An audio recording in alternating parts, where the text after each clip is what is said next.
As I've talked about before, guys, 2026 is going to be the year of Nishine on this channel.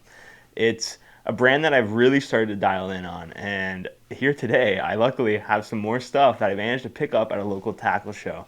It's actually going to be a bunch of different JDM stuff. We go to this swap probably every year, I think. I don't think we've missed a year, actually. It kind of kicks off that show swap season for me. And it's always fun just looking around and seeing what different stuff I can find. There's always just some weird lures or things that I don't see in the stores around here. That's nice to be able to pick up, and usually at some sort of a discount. So I have some stuff here today. It's pretty much all JDM, and I got some good deals on some of it. So I'm going to be sharing it here with you now. So I'm going to start off with the Chippewa RB. This is the silent model, actually. And, you know, last week I talked, well, actually, I don't know when the video goes up, but before we talked about the Chippewa RB with the blade, and I was saying how the blade's actually really cool, and I really like that. And, you know, beggars can't be choosers. So when we found these, it was 4 for $50, and these come in at $22 Canadian at most stores. So, yeah, that's a pretty good deal. We managed to pick some up, split them between the two of us. And I have these here in a BPB chartreuse shad and a black shad color. So I'm going to pull one out of the package here for you, and we'll take a closer look. So this bad boy is 2.4 inches, 0.53 ounces, so about a half ounce, and dives up to 5 feet. So this is a very standard, versatile crankbait. A lot of the videos that I watch about this, it's really just documenting how easy it is to fish this. You know, they have a lot of other options with bigger blades and different blades, but from what I can tell, he's kind of set this one up as like your beginner that you're going to throw at a new place, or just somewhere where you're not really sure what you're doing. And so that's really good for me. I'm not a big crankbait guy, so having just something versatile and easy is always nice. It's actually something that I really haven't mentioned before, but I kind of like, is that a lot of his lures seem to be like great for beginners of that technique. Or just, I don't know, they just seem very easy to use the way he describes, you know, how he does things. So, you know, plastic body, circuit board lip, it comes with a nice snap on there, super sticky treble hooks. Yeah, just a really good standard crankbait. I like to think I've become a lot less impulsive with my tackle purchases. I don't know how true that is. I guess it depends who you ask that I know, but either way, we found those crankbaits, and after that, it was kind of hard to find something worth buying. And obviously, we're always looking for, you know, the higher end, the JDM stuff, just because that's where you can get the most value out of buying stuff at these swaps, as well as some custom lures. But really, nothing was that eye-catching this year, until we stumbled upon a nice little bucket that said $3 for whatever baits were in it, and we found these Nishine Namazus, and in a green pumpkin color, 5-inch size. The standard Namazu. Actually, the black and blue is the only one that I've seen around here. It's the one I have. So the green pumpkin's kind of nice to switch things up. So they're supposed to only be 5 in a pack, but this guy's actually loaded it, looks like. And, you know, when we were there, he said it was $3 in the box. It ended up costing me $5. He said he didn't have change, which is whatever. It's still a massive deal. I'm getting that bag for like $12, I'm pretty sure, at most places. So I'm definitely going to take that. So the Namazu is a nice, heavy, soft plastic bait.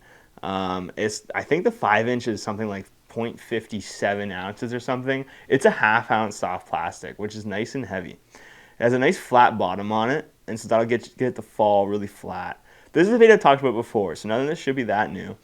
But yeah, super soft plastic. The main thing that I'm going to be doing with this is the free rig. So I'm going to have it on a EWG with a loose drop shot weight that's going to slide up and down my line.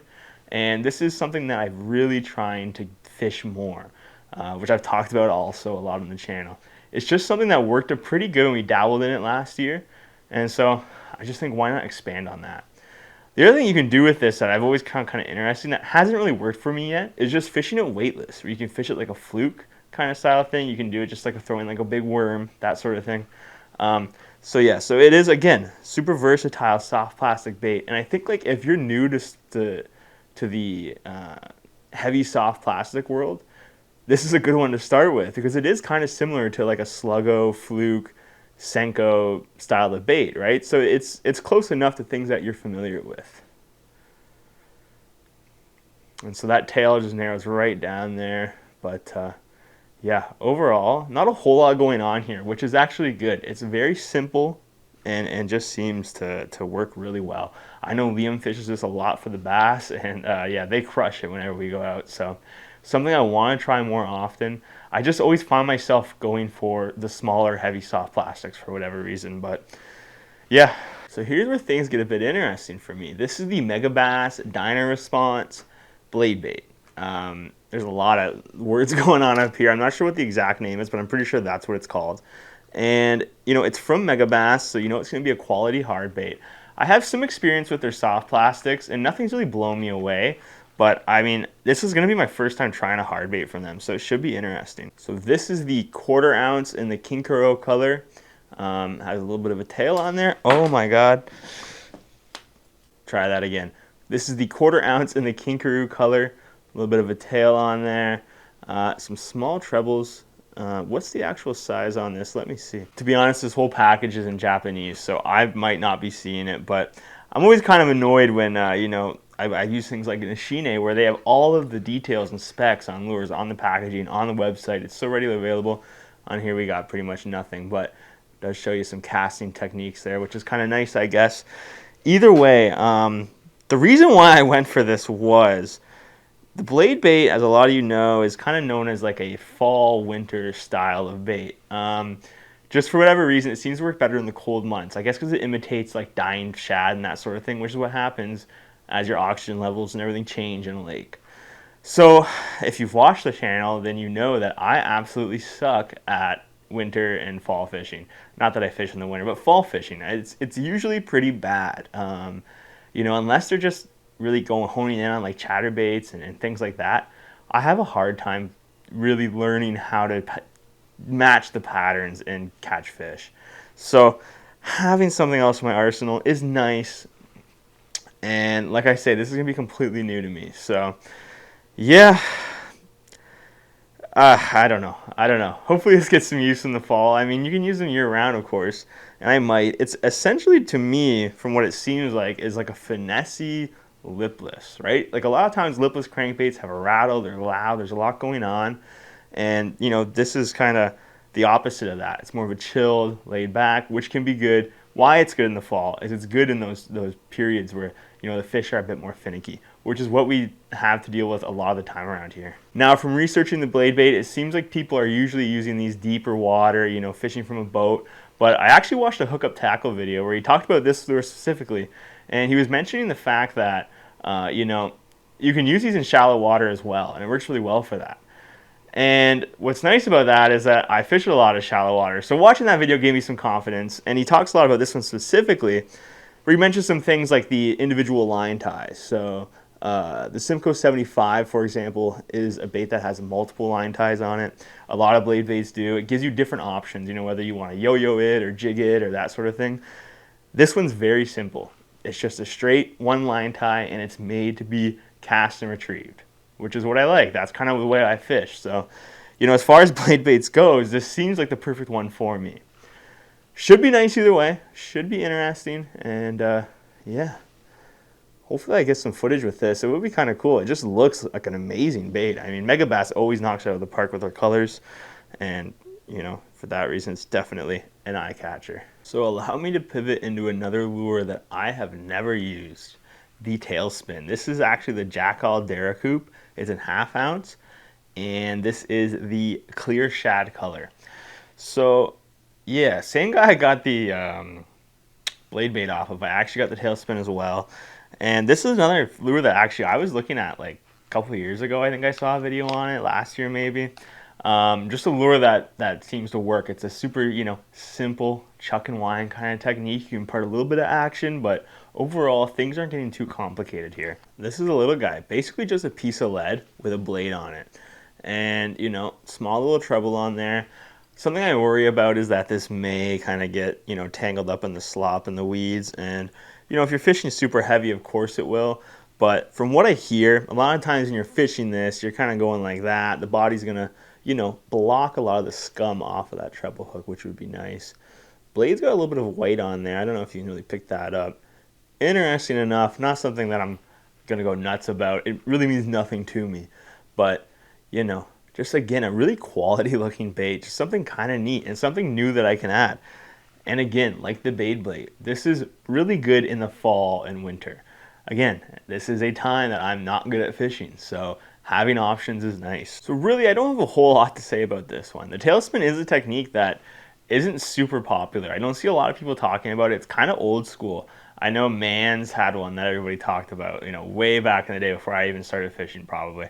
And kind of from there, that's really the only one that people really mention. But I have seen like I think it was an Instagram reel, somebody fishing the Jackall Dare Coop. And that's kind of what got me hooked on it. So, going from there, finally saw one in the wild and kind of impulse bought it.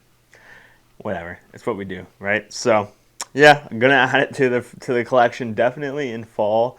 Maybe in the spring if we can do bass fishing, but with the seasons and everything, it's hard to get spring bass fishing in. But maybe if I take a trip, I can get it done. So, yeah, either way, one last look at the Jackall Dare Cube. And yeah, pretty high quality looking stuff, so should be fun to try. I got one more bait to share with you. It's a soft plastic from Berkley, part of the Maxscent line, one that I'm sure you've seen if you follow anything Berkley related. It's the Flux Gill, the Berkley Maxscent Flux Gill. And this thing looks wicked. So, bluegill baits are kind of trending right now. You have the Depths Bull Flat, the Bellows Gill. You're seeing more and more and more of them. And Berkley, of course, is going to have to make their version. I think a lot of times when you see these American copycats, it's just because the pros want to fish this style of bait, and they have to fish the Berkley brand one, so they must pressure them to make it or work with them to collaborate and make one. Either way, this one's actually pretty cool because it's not just a clone. A lot of them kind of just clone whatever it is. This one actually is different than any other gill bait that I see on the market. And it might be a lot of hoopla. They actually say that all these holes in here, and I should actually put a trypophobia warning if you don't like little holes on things.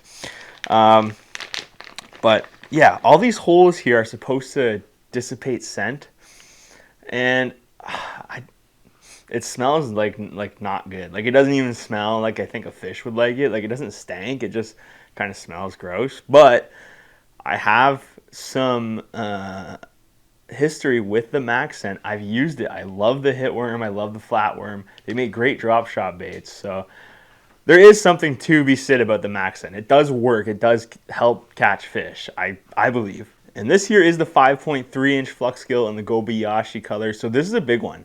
I've never fished a gill bait that's this big before. And I don't know if that's good or bad, to be honest.